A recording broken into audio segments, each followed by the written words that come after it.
Bismillahirrahmanirrahim. Allahumma salli ala Muhammad wa ali Muhammad. Assalamualaikum warahmatullahi wabarakatuh. Pemirsa, indahnya berbagi 14 yang dirahmati Allah.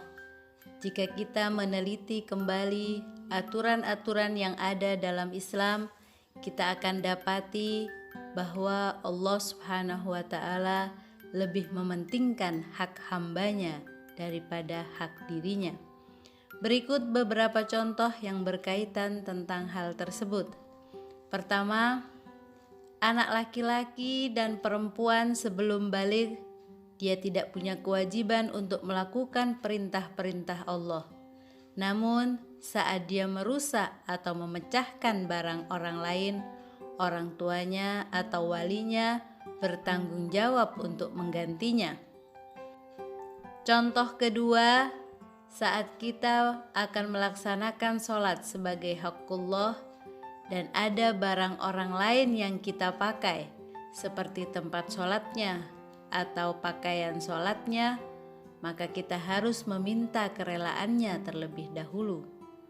Contoh ketiga, seorang ayah yang melarang anaknya untuk pergi ke masjid, atau seorang suami yang melarang istrinya berpuasa sunnah yang ada hubungan dengan haqqullah, maka seharusnya sang anak dan sang istri tidak pergi ke masjid dan tidak berpuasa. Contoh keempat, saat Rasul Shallallahu Alaihi Wasallam sujud dalam sholatnya dan cucunya berada di pundaknya, beliau memperpanjang sujudnya. Contoh kelima, kita tetap berkewajiban menjawab salam sebagai hakun nas walau dalam keadaan sholat ketika tidak ada orang lain lagi yang bisa menjawabnya. Contoh-contoh di atas ingin menjelaskan bahwa Allah Subhanahu wa ta'ala menyuruh kita untuk lebih memperhatikan hakun nas, baik dia pasangan kita, orang tua kita, saudara kita, atau bahkan orang lain sekalipun. Dalam hadis disebutkan bahwa Allah Subhanahu wa ta'ala lebih mendahulukan hakun nas atas haknya sendiri. Ja'alallahu subhanahu huquqa ibadihi muqaddamatan li huquqihi, yang artinya Allah Subhanahu wa ta'ala menjadikan hak hambanya di atas haknya sendiri. Pemirsa, indahnya berbagi 14 yang dirahmati Allah.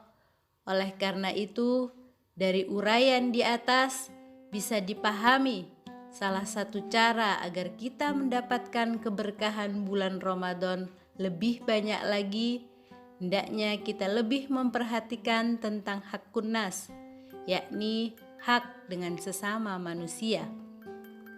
Kita tahu bahwa di bulan Ramadan kita sama-sama menjadi tamu Allah Subhanahu wa ta'ala, dan kita sama-sama berada di depan sufrah rahmatnya Allah Subhanahu wa ta'ala. Du'itum fihi ila diyafatillah. Itu sebabnya yang harus kita perhatikan bukan hanya apa yang harus kita lakukan terhadap Allah Subhanahu wa ta'ala sebagai tuan rumah dan hal apa saja yang harus kita jauhi, tetapi kita juga harus memperhatikan apa yang harus kita lakukan terhadap sesama tamu dan apa yang harus kita jauhi.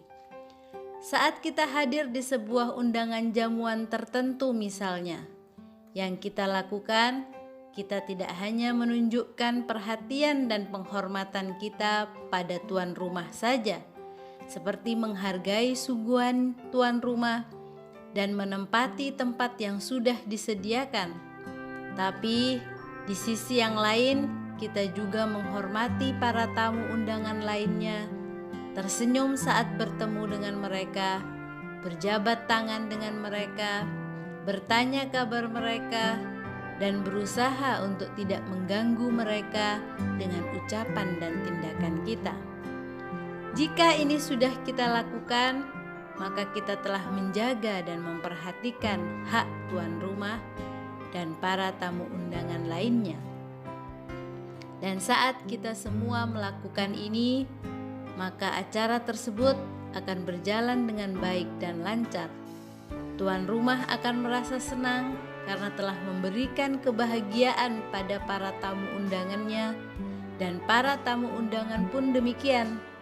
Mereka bisa menikmati semua fasilitas yang sudah disiapkan oleh tuan rumah tanpa ada gangguan dari para tamu undangan yang lain.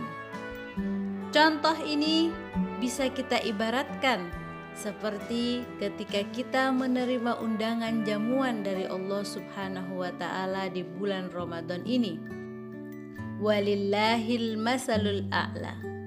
Kita punya tanggung jawab untuk menunaikan hak Allah dengan melakukan hal-hal yang diperintahkan dan dianjurkan oleh Allah, seperti puasa, membaca Al-Quran, berdoa, dan yang lainnya.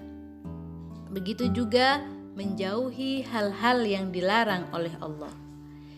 Di sisi lain, kita juga punya tanggung jawab untuk memenuhi hak para tamu Allah yang lainnya. Kita harus bisa memastikan bahwa tidak ada di antara hamba Allah yang kita ambil haknya. Tidak kita sakiti hatinya, tidak kita ganggu dengan tangan dan lisan kita, sehingga dia bisa menikmati hidangan Allah dengan leluasa.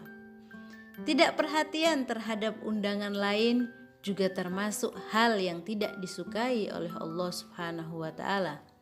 Allah ingin di antara undangannya saling mengisi dan saling membantu. Itu sebabnya Allah memberikan perhatian khusus kepada mereka yang berbagi, sekecil apapun itu. Allah Subhanahu wa Ta'ala menganggap ibadah yang paling afdol adalah menunaikan haqqun nas.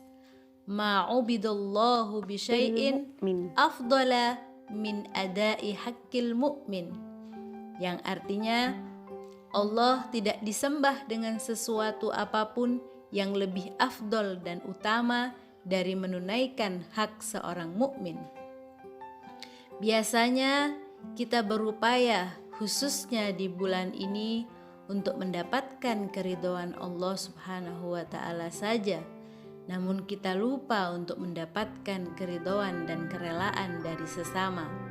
Padahal Allah tidak akan ridho kepada kita tanpa kita dapati keridhaan manusia. Banyak sekali contoh-contoh orang yang walaupun terbilang baik, namun di alam kubur dia sengsara karena urusan haqqun nas. Misalnya, seseorang yang memimpikan orang alim besar ketika di alam kubur, dia bertanya kepada orang alim tersebut, "Bagaimana keadaanmu di alam kubur?" Dia menjawab,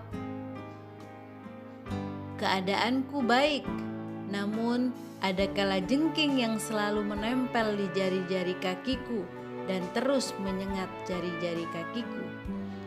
Ketika ditanya tentang apa alasannya, dia berkata, "Karena lidah yang pernah menyakiti hati orang-orang yang tak berdosa dan menjatuhkan martabat dan kehormatan orang lain."